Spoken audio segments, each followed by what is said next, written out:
everyone. Thank you for clicking on this video and welcome to my side of my little corner in the art world. Woo! So here I'm drawing a gift for my friend. I am drawing her OC with a Sunny Day Jack character. Sunny Day Jack is like an Otomo game, I believe, by an independent artist and game maker. So I believe I have said this maybe in a past video, I don't know.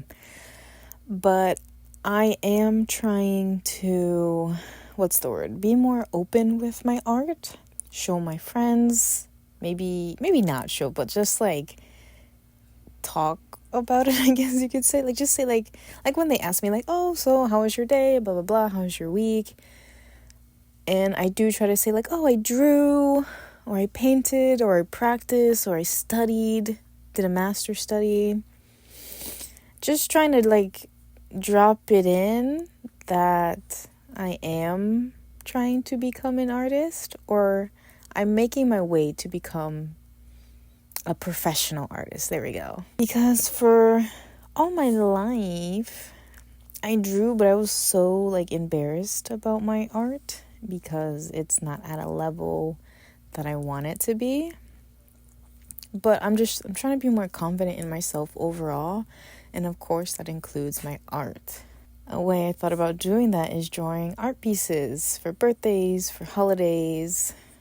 Like I did draw a holiday card and that I did give to my coworkers, my colleagues, and I mailed out too. So that's why I wanted to draw this little gift, and I have given it to her. I have sent it to her. That was a big step. It was kind of scary too, but hey, I did it and they loved it.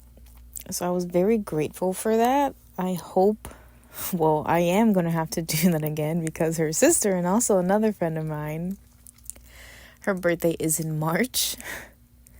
So I know what I'm going to do. I'm going to try to draw her with Snoopy because she loves Snoopy. And I think that would be cute.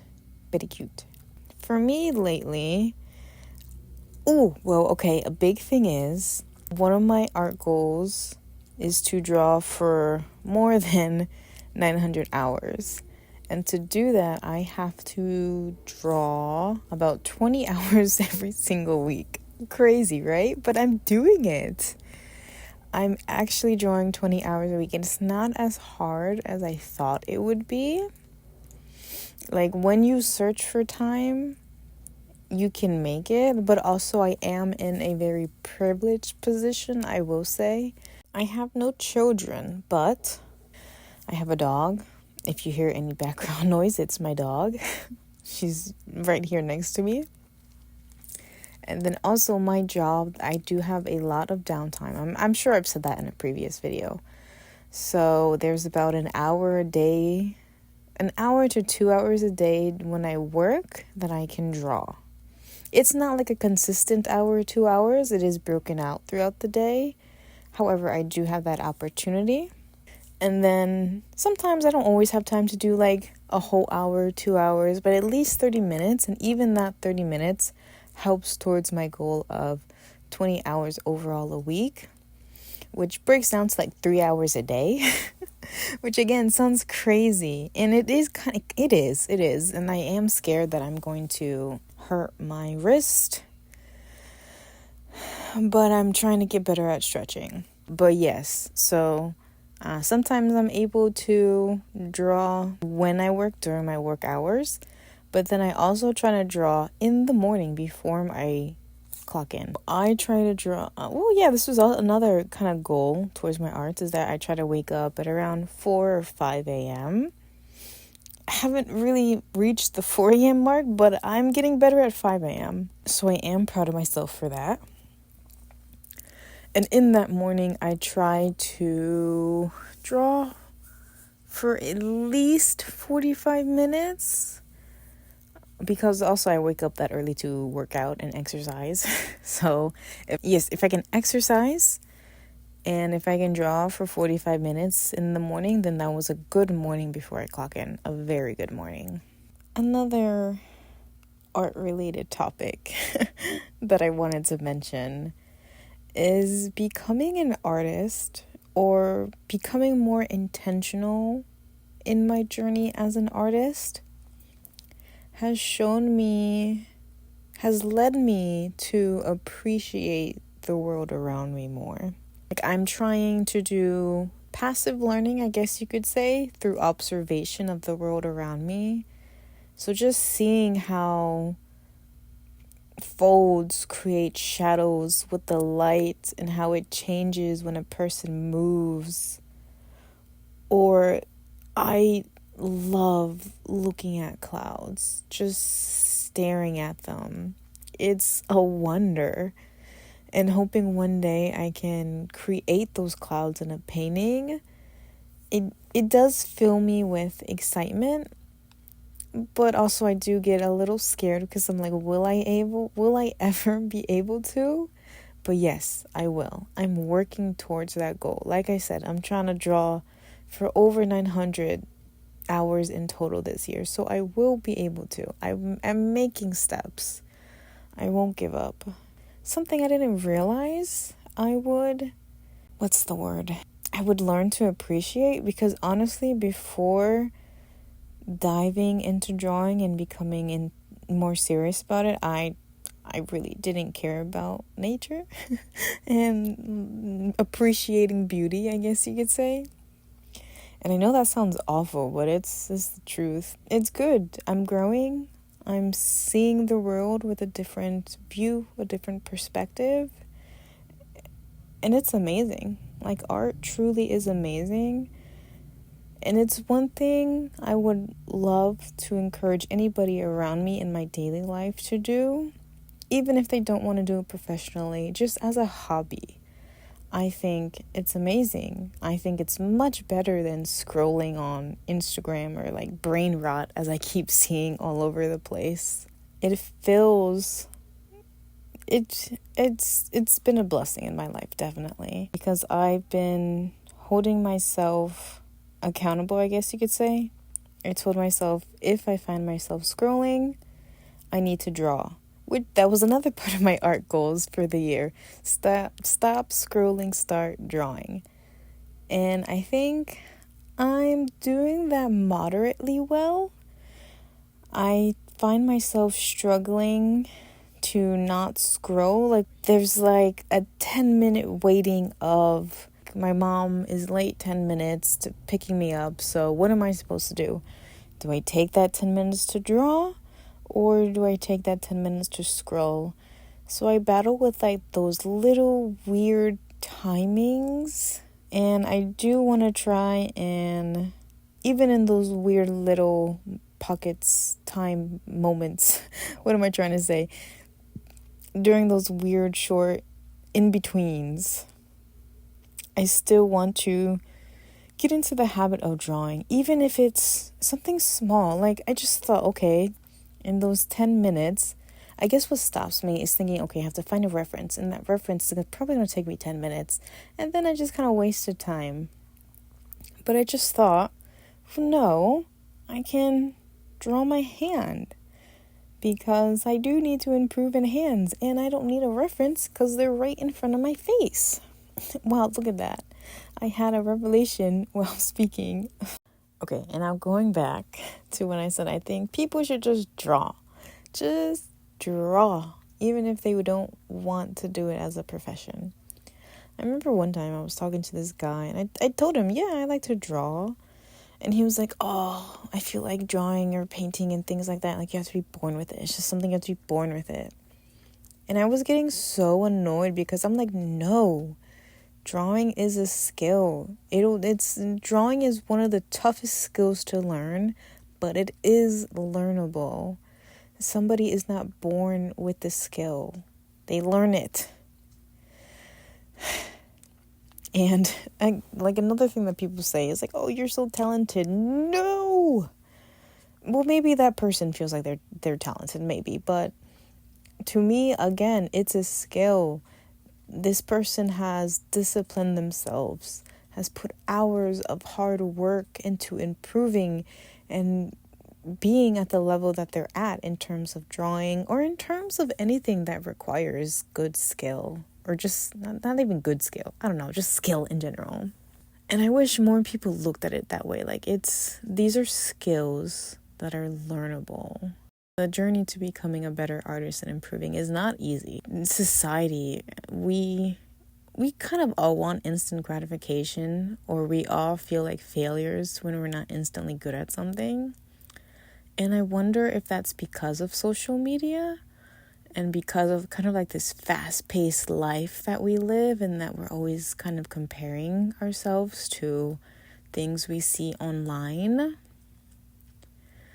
I do wonder all the time how it was to live during a period where things weren't so accessible, like before social media, like in that kind of sweet period of being maybe a teen in the early 2000s, where where the internet was still available, but it wasn't how it is today. Like, yes, they could search things and look things up, but they weren't so connected. It wasn't so brain rot as it is now. I feel like it must have been more peaceful in a way. But also with that, I don't know if I would have been able to learn how to draw during that type of internet access, I guess you could say. Because now there's tons and tons and tons of resources to learn how to draw, and it's overwhelming sometimes. But without all of this opportunity and options, I may have given up. I may have never picked up a pencil and try to say, like, okay, I'm going to get serious. Or maybe I would have. I don't know. You never know what you're going to do. So transitioning back to talking about the illustration that I'm working on right now for my friend. So rendering hair is the bane of my existence. Dear Lord. One time, it was like 2 weeks ago, I was doing a hair study of Lotus Bubble, and I was about to have a nervous breakdown. Like, I could not make sense of it. And I'm subscribed to Lotus Bubble's Patreon, where she has a whole video explaining her hair rendering process. And I was still about to start just crying and sobbing because I could not, for the life of me, understand.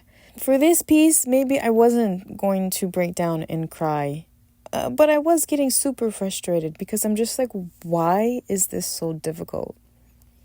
And then stupid me, because before I had the little reference image of the character's design, and I'm like, wait, let me look at the reference image that I'm using for those shadows and highlights for the hair and the skin. But yeah, rendering hair still escapes me.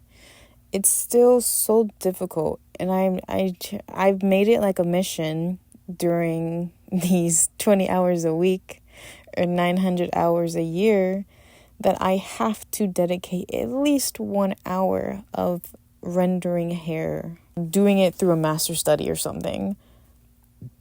Because it's like why am I so bad at it? Why?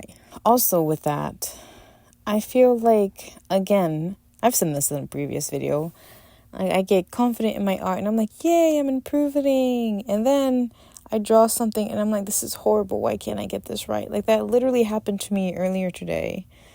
I was drawing a portrait and I wanted to do a value study on it as well. But it took me an hour to try to get the proportions right. And the proportions weren't even right. I was so heartbroken. Because I thought my portraits were coming out pretty good lately. Not perfect, but a good deal better. And then all of a sudden I'm like, this isn't working and I don't know why.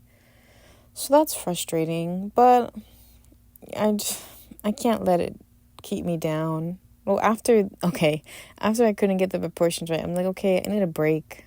And that's when I started doing these voiceovers. Hee hee. But yeah, that does suck. But you just keep pushing through. You can't stop. And now I understand. I truly understand Nike's what's the word? Logo, slogan. Just do it. I truly understand it now. Just do it. You just have to do it. Side note, every time I say just do it, I always think of that Shia LaBeouf meme where he's just like, I don't know, kind of like squatting down and he's got his arms in front of him. And he's like, just do it. You gotta just do it. Okay, back to the illustration again. As you can see, I literally deleted that whole hair rendering process that I did because it was awful and I wasn't looking at the right reference for how to render the hair. And I think I deleted the hair layers another time, either with the guy. Even if I don't do it with the guy, I know I do it with the girl. I delete her hair layer renders like twice because I'm just like, I don't understand how to do this.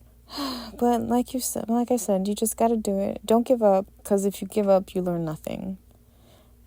And that's another thing, is trying to challenge myself to do more project-based illustrations. So a big reason why I'm drawing this as a gift for a friend, but it challenged me to create a kind of but a rendered illustration of two people interacting, which is not something I draw or paint frequently. And I've been trying to build up the courage to do this more frequently. And it's so dumb to think like, oh, I'm scared. Why am I scared? Because of failure. But failure shouldn't be something to be afraid of, because that's the only way you can grow and improve. Ooh, jump scare. Oh, sorry. I forgot to record that whole process of rendering his face. His face right here, I kind of like it. I do. It looks so funny seeing like kind of like a fully rendered face with a cartoony looking hair and all these outlines, these harsh outlines. But I was kind of surprised at how his face came out, how the rendering came out, because it looks very jelly-like, and I have no idea how I did that, to be honest, and I have no record of it because I forgot to record it. But another thing I've been struggling with my art is whether I want lines or whether I want no lines in my art. You'll see later on in the video, I completely remove, I think right here I just did it. I'm completely removing the lines. I'm painting over the spots the lines hid, and you could see the background peeking through. Wow, okay, hello again. So it's been a minute since I last recorded. So like I said in the beginning, this was a birthday gift for a friend that her birthday was February 23rd, I believe, 24th. It is April 20th. So I just need to get this video on YouTube. It's been sitting, taking up space in my iPad, and I just need to get it out. So here we are, trying to record a voiceover again after like a month. Woo! So what have I been doing? Well, I'm still drawing every single day, except now, not every week, almost every week, I have been able to draw for more than 20 hours. I've been hitting about 25 hours a week, which is fun for me because I feel like, okay, I'm progressing. But at the same time, it's overwhelming because I'm like, am I progressing or improving in an efficient way? Ooh, really tongue-tied. It's like 9 p.m. at night when I'm recording this. So yes, it's like, what if I'm doing the wrong thing and I'm not going to improve? But I will. I just have to believe I will. Which I said that in the beginning of the video as well. So one thing that I read or saw on Twitter is that to build discipline, like a lot of people, they don't have discipline. And sometimes that's not their fault. Maybe they're neurodivergent, they have ADHD, just things that where they can't focus. I feel privileged enough to not have that would keep me distracted and prevent me from achieving my goals. I don't have any of that, which, like I said, I feel very privileged and lucky. But however, people who do have neurodivergency, they are able, to accomplish goals and their dreams. It just takes a lot more effort. Okay, so with that being said, what was I saying even? Yeah, I've been able to draw for about 25 hours for a couple of weeks. I have no idea where I was going with that neurodivergency. I'm so sorry. What? Anyway, yes, 25 hours a week. Oh, yes, and then not being able and being scared that I'm practicing in a wrong way, which I know sounds so stupid, but it is. It's a big fear of mine. Especially since I'm interacting a lot with how to improve and things like that on Twitter. So I just see those kinds of posts every single day, and it's kind of driving me mad. And I need my algorithm to switch. I need it to change. So I need to stop reading those things, but I love reading those things at the same time to kind of check myself and be like, oh, I'm doing the right thing.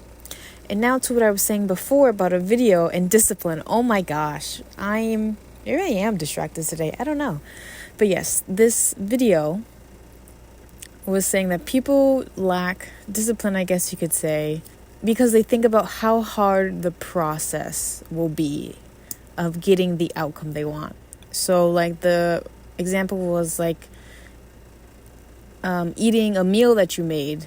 You don't want to do it even though you want the end result in a way, because you're thinking about, okay, I have to get up. I have to cut vegetables. I have to put them on a pan. I have to fry them. I have to stand there and I have to stir. When really the video said that you should try to ignore those steps in a way, ignore or stop overthinking about it. Stop thinking about the whole process and just kind of focus on the end result. Focus on you having that meal and eating it and being happy that you ate it. Which I do have that mindset in terms of exercising, and I think drawing a little. I think I do, because I try to exercise at least 3 hours a week, which I really have not been hitting, and that does make me sad. But and I know being so sedentary is really bad, especially as an artist, and I have a office job, so I'm sitting all day. So when I don't feel like exercising, I just imagine what I want as my end result, having strength, being able to lift heavy things, being able to show off my muscles and my arms. One thing about gaining muscle is that it's kind of everybody can see it when you get to the result that you want. People can see, and people know the hard work that went into that. And at the same time, I think, I do have that mindset when I draw. Because when I feel super discouraged, I think about what I want to do when I improve and have a higher skill level, and how I hope, how can I phrase this? And how I hope having a higher skill level will benefit me in my life. I've had to have said this before. Maybe not. No, I think because this is just kind of a realization I've had. Is I want to improve art. I think I've said in the past, yes, because I want to have something I'm good at, but it's also now to illustrate book covers or just illustrate something, work with companies, basically having a second income from my art. And maybe also, I don't know about having a store and creating merch. I don't know if I want that as my pause. Okay, so I'm inserting this voice memo as I'm editing the video to say it's crazy how your goals change so quickly. Because literally one of my goals for 2026 is to improve art, to get into artist alleys, which is the complete opposite of what I'm saying here, is that I don't want to make merch. Hilarious. So with that being said, I think, yes, I still want to be able to increase my skill level to sell merch. I do. However, I think what I was trying to say is I do not want it to be my main source of art income. I want it to be like a secondary source. There we go. Back to what I was saying. Income stream from art. I mean, it's definitely an option, but I'd rather it be, right now, I'd rather it be client focused with publishers and kind of like commercialized art. I really don't want to do private commissions because you can't charge the same that you can a company. And I know that sounds so bad, but when people say, there are more people that want to admit that are like one step away from poverty. It's like I'm very aware that is my reality. My reality being I could be one step away from poverty, homelessness, etc. Maybe not one step, but like a car breakdown away from poverty. And then like my dog getting sick and something like that. All happening at the same time, which kind of happened in November. Can't remember if I said this. I don't think I did. But in November, my dog got sick. That was a $500 vet bill. My mom needed new tires for her car. That was a $600 bill. And then there was something else that happened in November. Oh, our water bill was like $700, which is insane. Absolutely insane when our water bill is like $40 a month usually. So yeah, we had a leak. Thank goodness my mom was able to get one of our neighbors to come over, and it was an easy fix. However, it was really frustrating that it was an easy fix and we had a $700 water bill. Like, it's just insane. And I'm super grateful I was able to pay off those bills. I mean, of course I had to use credit. I was able to pay them off with little pains. Not little pains, it was painful, but it just kind of just reminds me more of like, hey, I need to do something to earn more money, which sucks, which really, really does suck, because I wish I could just draw for the fun of it. And I am. And I hope in the future I will continue. I always read burnout comes from basically turning art into a business and having no time for yourself. And I am terrified of that. I truly am. I'm like hoping I'll be able to balance it. And I don't know how. And maybe I will burn out for hopefully not too long. Hopefully maybe it's a short burnout and I learn my lesson. Because like I said, I need more flows of income. It's stressful. It's a stressful time for everybody. And I hope whoever's listening that you are safe and your basic needs are met. Oh my gosh, I'm like tearing up saying this because it's so scary. In a way, even though like we're living this life, wow, I'm actually crying. Oh my gosh. Like, I'm still grateful I'm living this life because, I mean, I live in the States and there are people halfway around the world who are in a war. A war they didn't ask for. A war that's not their fault. And it's the countries I live in's fault. America's fault. Trump's fault. Wow. I did not expect to cry, but here I am. Wow, what's going on with this video? Anyway, yeah, I just want to say even with my struggles, I'm grateful for what I do have. I hope one day other people will be able to live a better life too, because that's what they deserve. Okay, and I think with that, my voiceover is coming to an end. Thank you for listening to this repetitive kind of nonsensical, word stumbling, tear crying voiceover or video. Maybe I'll see you in the next one, maybe I won't, but thank you for spending your time with me. And if I can do it, you can do it. So go get 'em, kid.